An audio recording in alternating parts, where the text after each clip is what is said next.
Começa aqui o espaço de comentário de Pedro Santana Lopes. Boa noite. Boa noite. Vamos começar pelo Benfica, porque é a imagem... Antes de mais, parabéns a si e a todos os benfiquistas. Essa imagem da semana dos festejos do Benfica, o Benfica é campeão e juntou milhares e milhares de pessoas nas ruas. Não é? Sim, foi impressionante e como alguém me dizia ontem, já há tempos que não se via outro cenário que não fosse o da Avenida dos Aliados em festas destas. Pelo menos, enfim, tem sido mais frequente. Ontem foi impressionante. Foi uma onda, de facto, de benfiquismo que eu não me lembro de ver o Marquês de Pombal assim tão cheio, a não ser assim numa manifestação. Mas eu acho que passou as manifestações todas. Não me lembro de ver nada igualar... nada. De facto, o desporto é desporto, futebol é futebol, Benfica também é o Benfica em Portugal, isso é incontestável e não só. Enfim...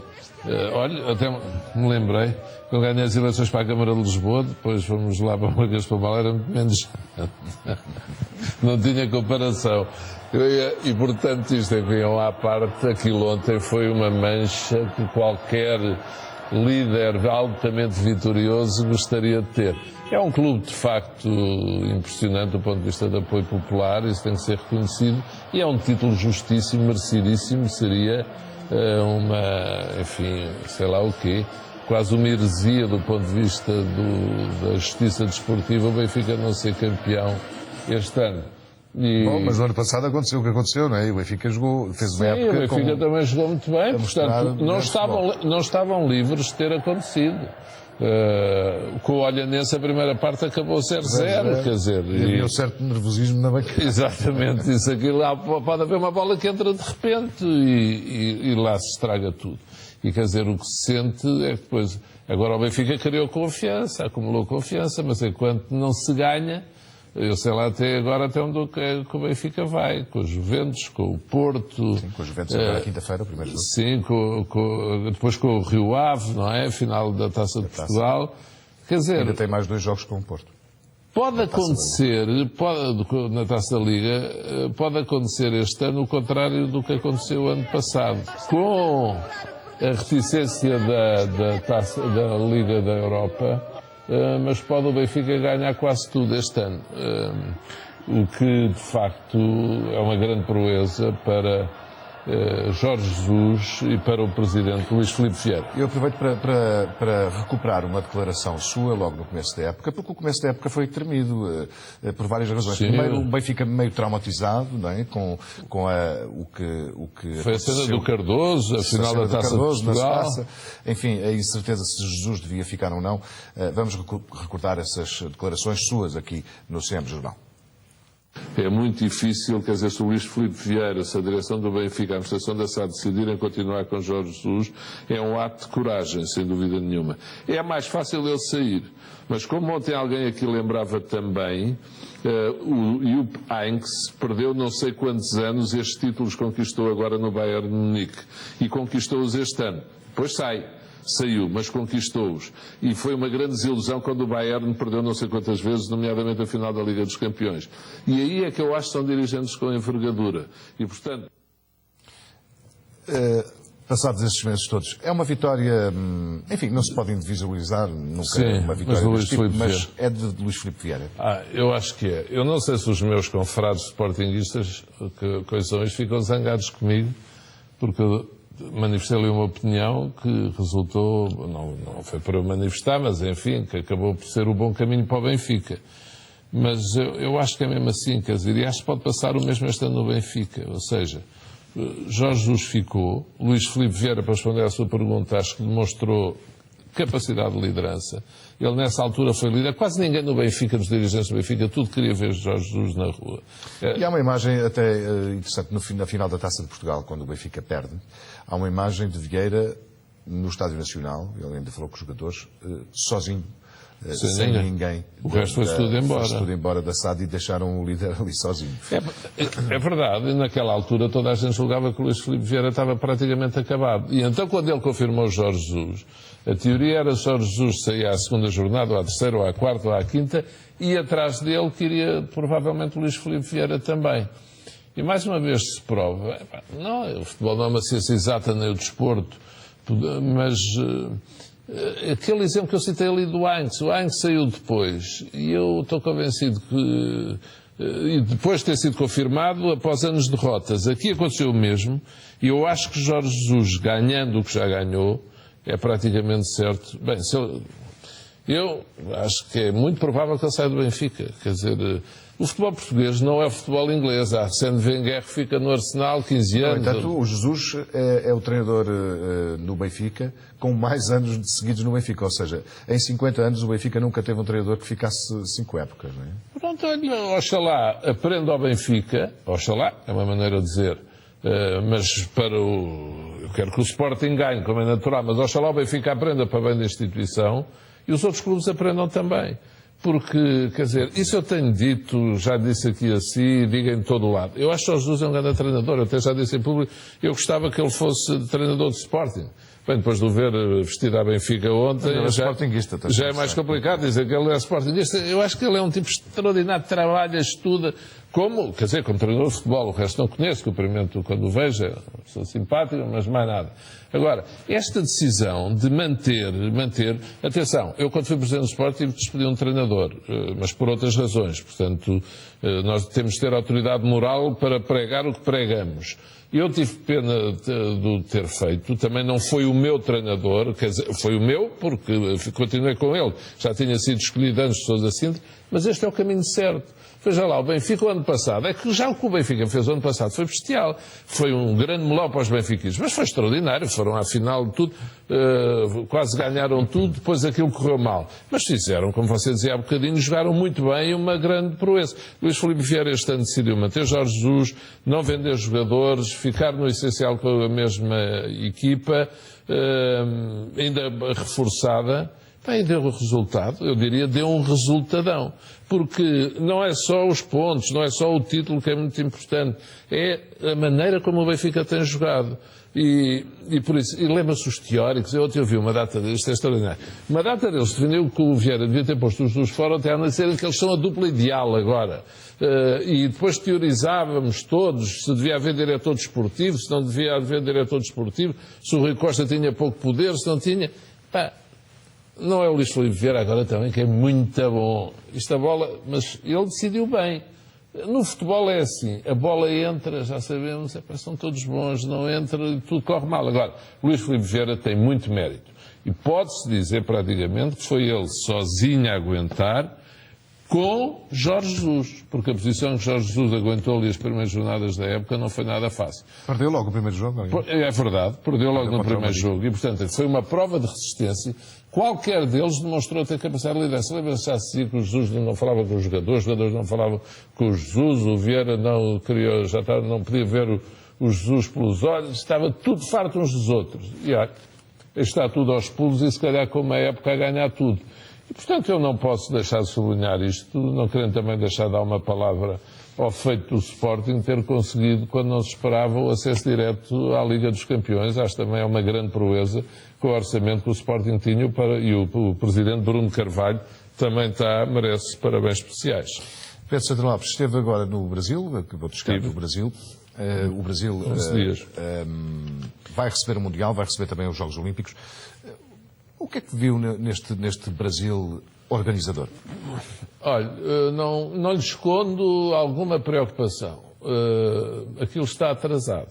Está atrasado em termos de Mundial, está mais atrasado em termos de Jogos Olímpicos. O Mundial é pelo país todo, não é? Portugal, aliás, joga em Manaus, em Brasília e em São Salvador, na primeira sede. Quilómetros de um lado para o outro, fica sempre sediado em Campinas, vai de avião para essas três cidades, são muito longe umas das outras. E quer dizer, o preocupante ali, os estádios até podem estar prontos, mas as acessibilidades, aquilo não vai estar tudo pronto, nem pouco mais ou menos. Eu acho que vai ser muito complicado para quem lá for. O público, quer dizer, para as seleções vão de autocarro até ao avião, depois até ao estádio, é diferente. Agora, como é que eu lhe ia dizer? Pronto, o Brasil é o Brasil. O Brasil é um país muito especial, nós às vezes esquecemos. O Brasil tem recursos extraordinários. Só ali o Rio e à volta do Rio é absolutamente fantástico. O Brasil tem por ano, nós às vezes não fazemos ideia disto, cerca de 6 milhões de turistas. Portugal tem 13 milhões. 13 milhões. Nós temos mais do dobro do número de turistas do Brasil, o que parece uma coisa absolutamente inverosímil, porque o Brasil exerce o fascínio que exerce, tem as riquezas que tem a dimensão que tem, e Portugal tem muito mais turistas. Então, se for ao Rio e quer visitar o Corcovado, o Cristo Redentor, onde se inspirou o nosso Cristo Rei, para a criação do nosso Cristo Rei, não dá vazão. Às 10h30 da manhã fecham o acesso, porque estão milhares de pessoas ao fim de semana para entrar e, portanto, não entram, não podem lá ir. Quando o Brasil, de facto, já tivesse conseguido outra capacidade organizativa, teria uma capacidade de absorção de muito mais turistas. Depois há a questão dos aeroportos também, estarem prontos ou não. O aeroporto do Galeão, por exemplo, está em obras ainda. Pode ser que esteja pronto, mas quer dizer, o Mundial é daqui a 2 meses, não é?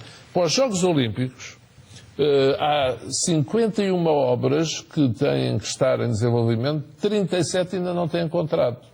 Há 2 anos. Faltam 2 anos. E os Jogos Olímpicos são só numa cidade, como se sabe, no Rio.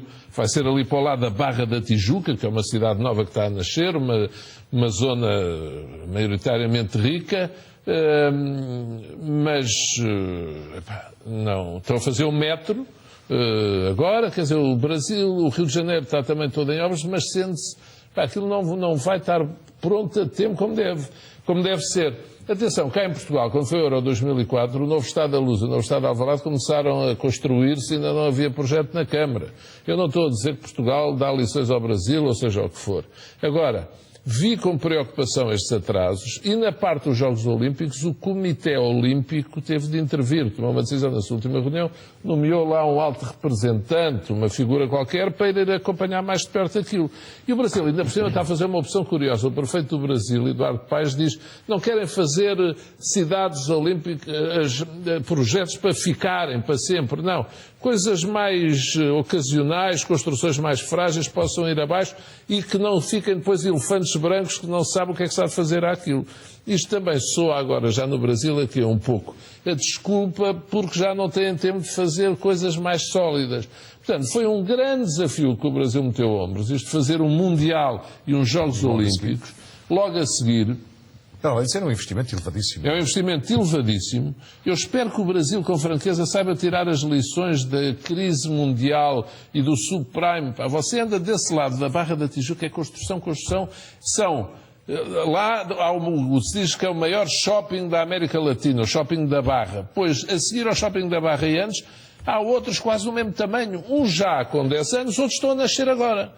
Que as pessoas dizem não sabem para quem é tanto shopping. Uma Avenida das Américas tem quilómetros e quilómetros, você vai na rua e é um shopping. Imagina um Colombo, passa a publicidade, ou os outros, o Alegre, não sei, uns a seguir aos outros, por aí fora. Portanto, o Brasil continua a investir muito na construção. É evidente que tem aqueles recursos naturais todos, tem o petróleo, os recursos petrolíferos se vão descobrindo. Agora, podia ter muito mais receitas. Agora também houve uma bronca grande com a Petrobras, a grande empresa, os brasileiros estão muito magoados com isso. É que você veja, é um caso esquisito, porque o Brasil sempre chorou, vibrou, parou com o campeonato do mundo noutros países, com a seleção brasileira. Agora está em revolta contra o seu campeonato do mundo.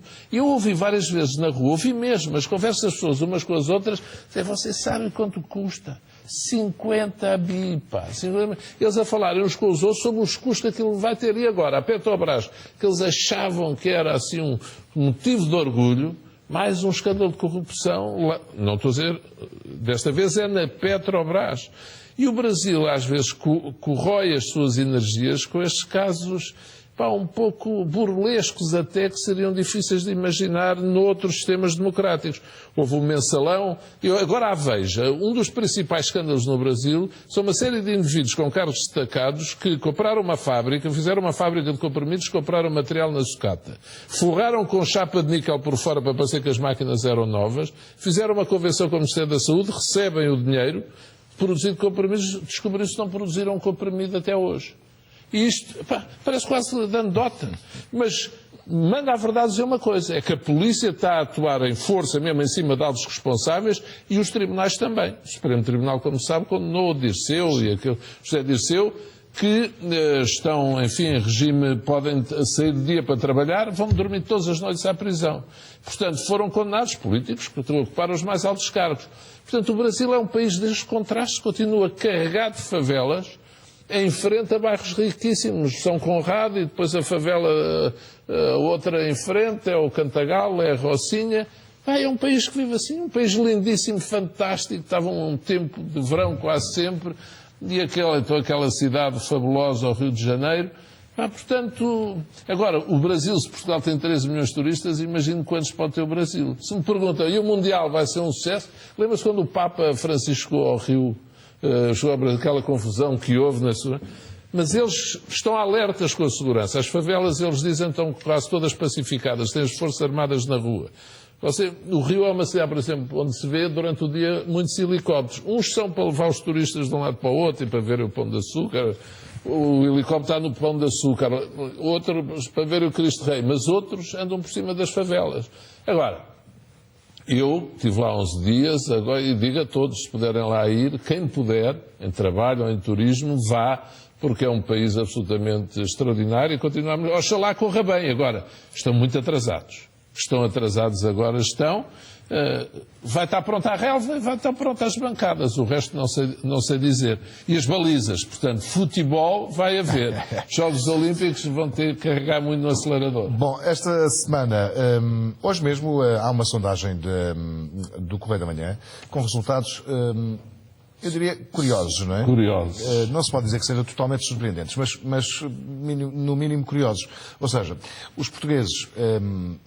querem penalizar os partidos do governo, PSD e CDS, nas europeias, mas quando chegam às legislativas, pelo menos hesitam, alguns deles, e a vitória, com a sondagem, se as eleições fossem hoje, o PSD e o CDS venceriam as eleições, embora sem maioria absoluta. O que é que isto quer dizer, no geral?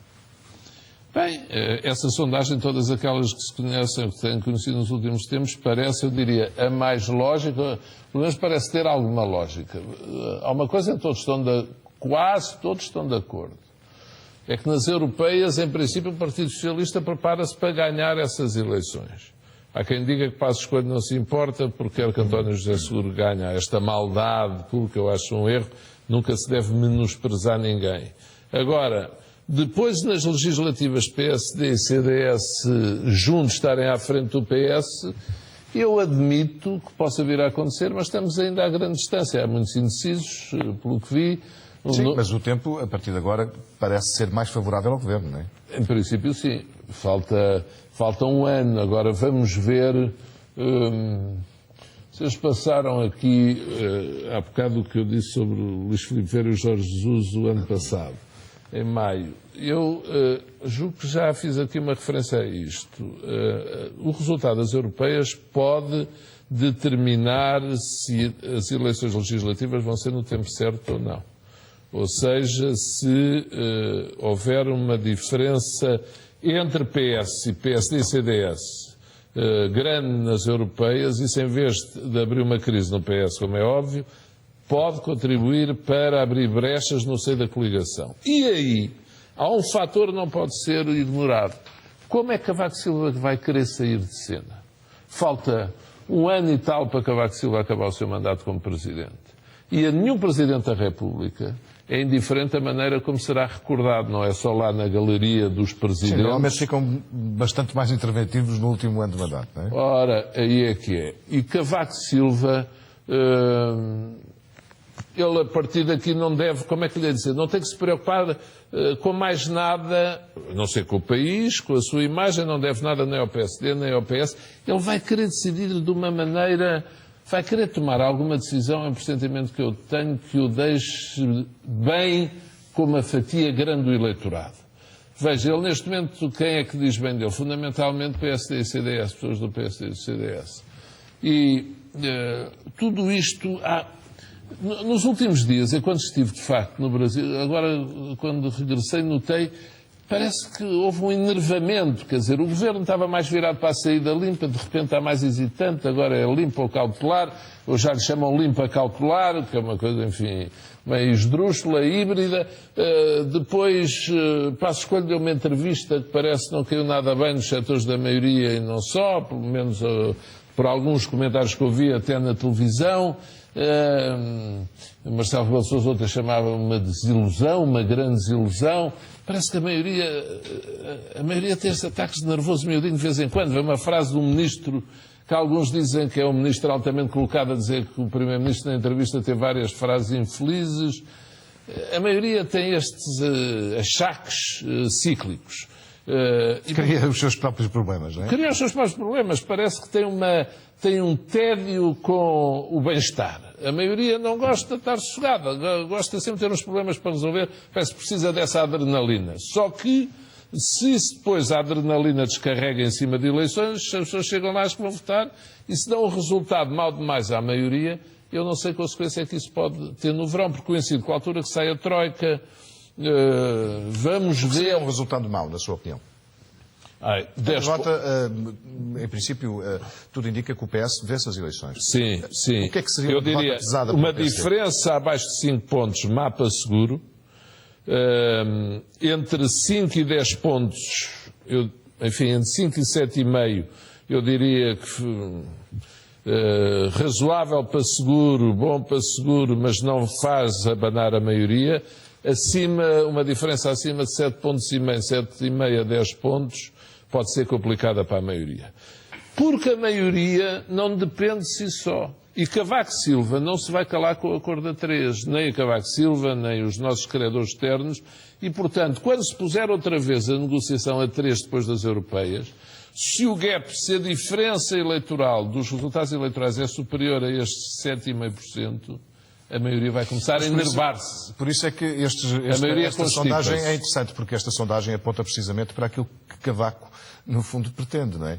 Porque se as eleições fossem hoje, o PSD e o CDS não teriam maioria absoluta e muito provavelmente teriam que se virar para o PS, não é? Seria um governo de centrão, digamos assim, mais CDS, centrão mais CDS, mas um cenário que agrada a Cavaco. Agrada a Cavaco e, digamos assim, ao sistema nacional e internacional. O sistema político reinante quer um governo ou PS, PSD, com os dois maiores ou partidos ou também com o CDS. Mas não é um contrassenso, não é na alternância democrática que se faz eu acho que sim, eu não sei porque é que é esta... Pronto. Veja que na política portuguesa e não só, há assim umas manias de vez em quando, que tinha que ser, aqui há uns tempos, como sabemos, era impossível a saída limpa, agora tem que ser um governo a 3, ou o governo não durava até o orçamento do ano passado, agora tem... Mas o PSD e o CDS, se tivessem maioria absoluta, não aguentavam governar depois da saída da Troika. Então, aguentaram governar enquanto a Troika cá estava, ou com a austeridade no seu auge, e o PS sozinho ou com outro partido não aguentava governar. Aguentava, porque é que têm que ser os três? Eu ponho aí a maior reticência. Agora, a maior dúvida, a maior interrogação. A questão, de facto, é que o PS pode não ter maioria absoluta e PSD e CDS juntos também não. Mas Passos Coelho, esta semana, disse aquela frase na entrevista: acaba a legislatura e cada um vai à sua vida, PSD e CDS. É por isso que eu digo... Foi o ministro a dizer que ele tinha dito coisas infelizes, Passos Coelho a dizer, quando aqui há semanas dizia talvez haja acordo para coligação para as legislativas, agora diz depois cada um vai à sua vida. Lá está. É a maioria com os seus ataques de nervos, que eu acho que tem que lhe passar, mas de facto nas europeias não corre bem, não lhe vai passar e até pode agravar. Neste momento há muita coisa imponderável. Eu sei o relatório do Fundo Monetário Internacional, aí com os avisos, com os alertas, mas que não é mau para o governo, mas diz atenção ao fraco crescimento, vejam lá isso do salário mínimo, porque desemprego pode não ser bom porque afasta o investimento, mas enfim também não assusta, não ataca propriamente a subida do salário mínimo. Diz atenção com a deflação, com a descida excessiva dos preços, atenção com o pouco investimento estrangeiro, tem que criar condições para que aconteça, atenção com a falta de consenso político, deixa de 5 a 10 avisos. E também fala da necessidade de subir salários aos mais competentes, digamos assim. Sim, ou seja, também uma fuga de quadros, que é uma coisa que já está a acontecer, não é? Está uma desqualificação, digamos, dos recursos disponíveis na sociedade portuguesa. Desqualificação sem nenhuma ofensa, mas de facto pessoas não tiveram oportunidade de ter uma formação superior e, portanto, há aqui uma baixa de nível de formação pela saída de muitos quadros para fora. Olha, ainda agora no Brasil encontrei vários que lá estão, lá encontrei a passear nas ruas do Rio de Janeiro e por isso Portugal, neste momento, de facto, tem que ser passear, quer dizer, estes dramas que se criam, agora tem que ser um governo, calma. Nós vamos ter que ver o resultado das europeias, vamos ter que ver como sai a Troika. Acabámos a 11ª avaliação. A FMI libertou os 860 milhões de euros. Não era por isso também que o gato ia às filhoses. Mas pronto, acabou. Agora vamos concluir a última, a 12ª. Bem, isto tem sido, como diria um grande empresário português, step by step. Passo a passo. É assim que isto tem que ser feito. Temos que projetar depois a médio prazo. Sem dúvida nenhuma, mas sem termos o resultado nas europeias na mão, não é possível tomar qualquer decisão em termos definitivos. Agora, não excluamos a possibilidade de as legislativas poderem ser antecipadas por causa do resultado das europeias. Eu não excluo nem pouco mais ou menos essa hipótese. Cavaco Silva pode querer fazê-lo, principalmente se não houver acordo a 3, como ele vai exigir. Faltam-nos 4 minutos aqui no seu espaço de comentário. Temos ainda 2 assuntos. 25 de Abril, várias polémicas, não é? Tivemos várias escusadas, diria eu. Há quem diga escusadas, outros inevitáveis. Que não, em relação ao Parlamento, que a Casa da Democracia é mesmo assim, embora já tenha havido exceções. Mas agora, as últimas... Sabe o que é que eu acho do Parlamento a propósito dos discursos? Eu dizia só o seguinte... Eu não tenho muita paciência para as birras do Vasco Lourenço, nunca tive. Agora, se a Assembleia convida coros, por exemplo, para atuar como a Presidente da Assembleia ainda convidou-os o ano passado, para cantar o hino nacional, com cantores, pessoas com dons especiais nessa área, porque é que não há de admitir, quando se faz 4 décadas sobre o 25 de Abril, que alguém que foi líder ou que participou num movimento que deu a liberdade à sociedade portuguesa, em vez de cantar, possa dizer de sua justiça? É porque não é o fórum, ou seja, porque aquele fórum é para deputados da nação eleitos. Mas é uma ação solene. Essa é uma discussão, enfim... Vai lá ambas as partes têm os seus eu não estou a dizer que haja alguém que não tem razão nenhuma. Acho que isto devia ter sido tratado com tempo. Está a ver? E depois, acho que tenho pena... Quer dizer, eu acho que o 25 de Abril não é lá da Associação 25 de Abril. Até estou à vontade, quando era Secretário da Cultura, contribuir para arranjar aquela sede onde estão na Rua da Misericórdia. Pedido do então Ministro da Defesa, Fernando Nogueira. Fernando Nogueira, eram umas instalações pertencentes à cultura. Não é deles, é do povo, é de todos os portugueses. Agora, 40 anos são 40 anos, que diabo. E, portanto, eu tenho pena. Ouvi dizer que o Dr. Mário Soares também não vai por solidariedade com eles. E se há alguém que devia também estar presente lá na festa, era o Dr. Mário Soares. Temos apenas 2 minutinhos. É a frase da semana, que é de Pedro Passos Coelho. A frase da semana, numa entrevista à SIC, sobre a possibilidade dos ordenados serem desonerados. O nosso objetivo para o próximo ano é ter 2,5%. E claro que nós vamos ter, quer no que respeita a salários e a pensões, no futuro de as desonerar. Isso é claro. Agora, a primeira coisa que é importante... Já em 2016? Possivelmente em 2016. Possivelmente em 2016. Já estamos em campanha? Como temos muito pouco tempo, eu diria só desonerar, quer dizer, portanto, as restrições que têm existido até aqui, não aumentar. E 2016 está